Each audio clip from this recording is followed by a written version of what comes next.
All the orderlies were there.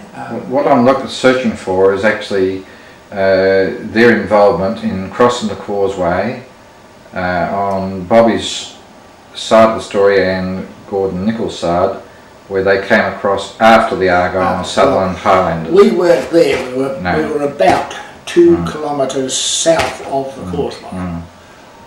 Maybe not quite 2, but we knew what was going on because as the transports and ambulances or whatever were coming over the causeway, everybody yelled out, and we had our own donners who went up and helped lead the others out. It didn't matter who they were, for whether if they were mobile, the donners showed them the way and had already had a look around as to where they might readily go, and had little pockets around the place all ready for people to go in, for drivers to go take their wagons or whatever it was in and be under some sort of security,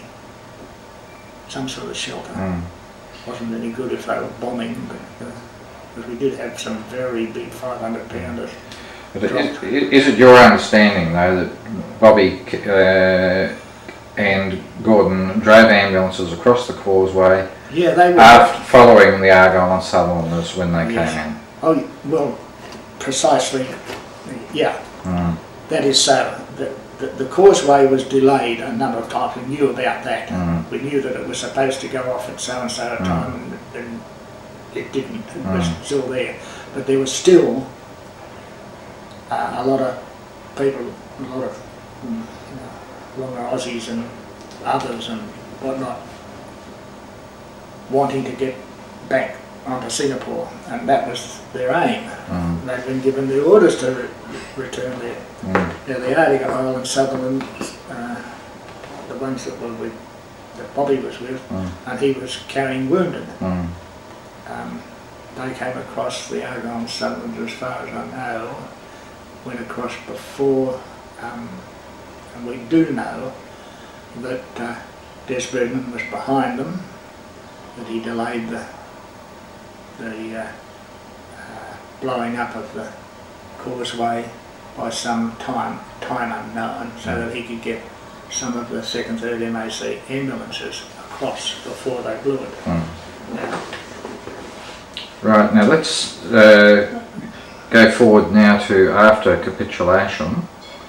And I think we earlier discussed the fact that Lieutenant Colonel Glenn White seemed to be given the responsibility for getting all the casualties to some place where they could have treatment. Well, yes, there were a lot of casualties from the attempted landings on the western or northwestern side of Singapore Island, and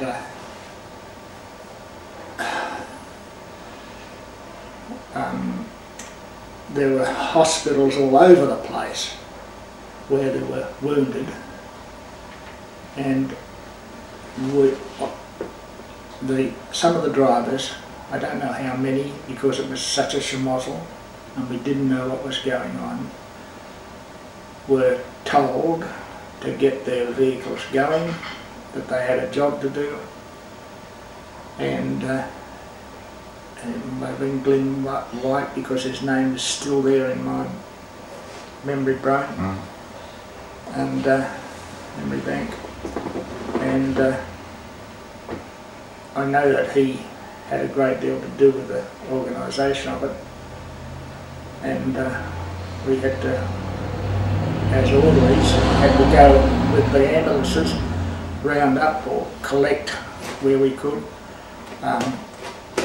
There was our WO, Gordon Holm, who was the group with which I was, and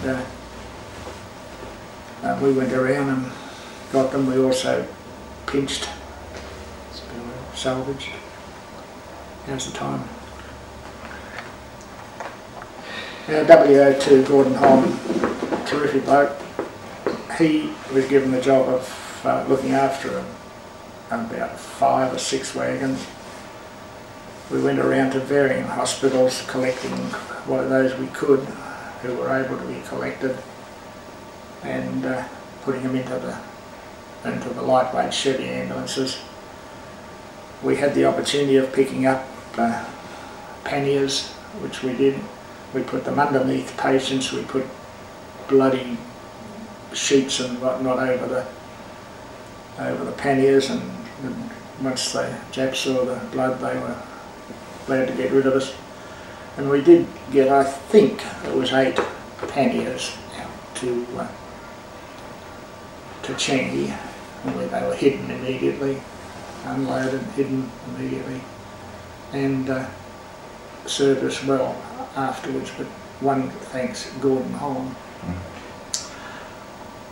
in our little group of getting it.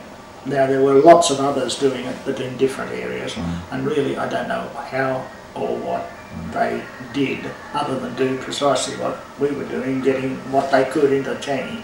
We took a lot of food in too. We'd stack it in corned beef, cans of corned beef, cans of stew, cans of this, cans of the other, all of which we buried in the Malaya Barracks area. And we got it through, no trouble at all.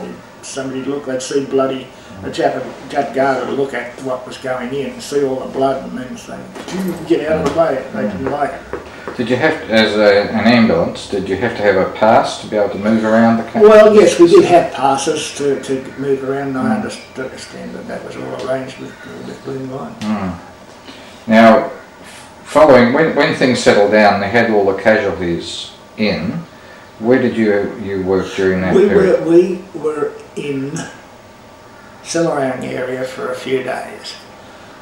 The Selarang area was occupied by mostly troops, not combatant troops, and we were moved after a couple of days across to Roberts area, which had been made into the hospital area, and we were moved over there. Major Dick was given the job of starting the first surgical ward. He grabbed his blokes, of which I was one, and Alan Buttonshaw, I think, Alan Buttonshaw was the sergeant from the man in the ambulance, and we cleaned up the Nafi store, which had been bombed out, had to make that nice and clean, put canvas and tarpaulins over the roof. The door was non-existent, the windows had all been broken out, so they were all cleaned up so nobody could get hurt. Then we had to make up charpoys, remembering names, a bunk with woven with a wooden frame and woven mattress type, or will I say a hammock almost, strung under the 4-sided bed. And then we had to improvise